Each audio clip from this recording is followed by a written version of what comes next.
Sir ये इसको trailer pump बोलते हैं। हाँ। ये एक्चुअली वहाँ यूज़ होता है जहाँ पर या तो कंजेस्टेड एरिया हो या फिर हमारे पास वाटर सप्लाई किसी खड्डे में से या फिर किसी नदी में से वहाँ से लेना हो तो इसका यूज़ करते हैं, ट्रेलर पंप का। हाँ trailer pump. In case of अगर कहीं पर वाटर का ज़्यादा भर जाता है तो वहाँ से निकालने के लिए शॉप में इशू आते हैं कि पानी भर गया है, हमारे केबल सेलर में पानी भर गया है, तो वहाँ ये अभी पर से- फायर फाइटिंग का बताइए। हाँ, मैं इसका फायर फाइटिंग का बताता हूँ।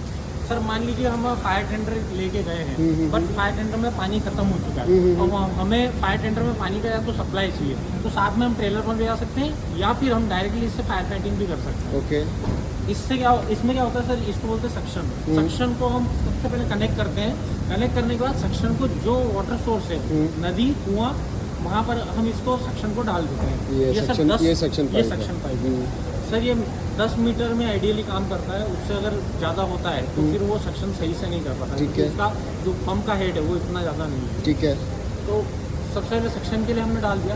आफ्टर दैट पंप को जब हम ऑपरेट करते हैं तो पंप क्या करता है, जहाँ से सोर्स होता है वहाँ से पानी गिरता है, सब इधर आ जाएगी। फिर यहाँ पे डिस्चार्ज आता है। यहाँ पर ये जो है हमारा ये आउटलेट, जैसे लैंडिंग वॉल प्लांट के अंदर हाइड्रेंट सिस्टम है उसी टाइप का हमारा ये लैंडिंग वॉल है, तो यहाँ पर से डिस्चार्ज हम कलेक्ट कर सकते हैं। तो यहाँ से हम कनेक्ट करके या तो डायरेक्टली हम टेंडर में भी दे सकते हैं पानी, इधर डायरेक्टली फायर फाइटिंग भी कर सकते हैं। ओके। ये इसका कंट्रोल है, इससे इसकी स्पीड कंट्रोल होती है कि आपको अगर पंप का स्पीड बढ़ाना है तो वो इससे बढ़ा सकते हैं, जैसे एग्जैक्ट हमारा टेंडर में होता है एक्सेलरेटर बनता है समझ उस गया। टाइप से। और ये गेज क्या है? ये सारे सर गेज है, इसमें मेन गेज सर ये दोनों गेज हैं, ये आपका पंप का प्रेशर बताएगा और ये आपका प्रेशर बताएगा वाटर का जो आउटलेट प्रेशर है।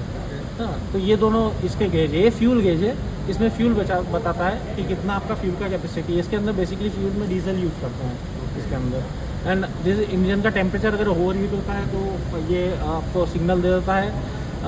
इसका और मीटर कितने टाइम चला है पंप, और ये इसका बेसिक है सर। इसमें लाइट भी है, ये रहा, ये पैनल लाइट है। अगर इसको ऑन करेंगे जब चलेगा तभी ये ऑन होगा, अगर इसको ऑन करेंगे तो ये पैनल का पूरा लाइट ऑन हो जाएगा। और अगर ये फ्लड लाइट है, फ्लड लाइट ये वाली लाइट है जिससे आपको आसपास का एरिया भी आपको क्लियरली, वहाँ पे लाइट अगर अंधेरा है वहाँ पर तो वहाँ पर आप इसको यूज़ कर सकते हैं। इसमें कुछ ध्यान रखने की जरूरत, जिसमें ये काम करना बंद कर दे, क्या ध्यान रखना इसमें चाहिए? सर बेसिकली ये ध्यान रखना है, जब भी हम सक्शन के लिए इसको डालते हैं तो स्टेनर का यूज़ जरूर करें। स्ट्रेनर क्या होता है? स्टेनर एक तरह आगे जाली बोल सकते हैं सर उसको, जो कि अच्छा। क्या होगा, अगर मान लीजिए नदी से पानी ले रहे हो तो कंकर पत्थर आ सकते हैं, कंकर पत्थर आएगा तो पंप को डैमेज कर देगा वो, उसके इम्पेलर को समझ गया। शाफ्ट को तोड़ भी सकता है वो। तो स्टेनर का बेसिकली इसको यूज़ करना है। इसका वीकली आपको एक बार टेस्टिंग करना चाहिए, जिससे वो पंप की डीजल पंप है सर, नहीं तो उसका मेंटेनेंस बढ़ जाएगा। डीजल पंप को अगर आप बार बार नहीं चलाओगे तो वो जैसे गाड़ी में इशू आता है वैसे और ये चीज़ क्या है? ये इसका सेक्शन है सर, यहीं लगेगा सेक्शन? हाँ, अच्छा, यहाँ ये वाला पाइप यहाँ पर लगेगा। ओके।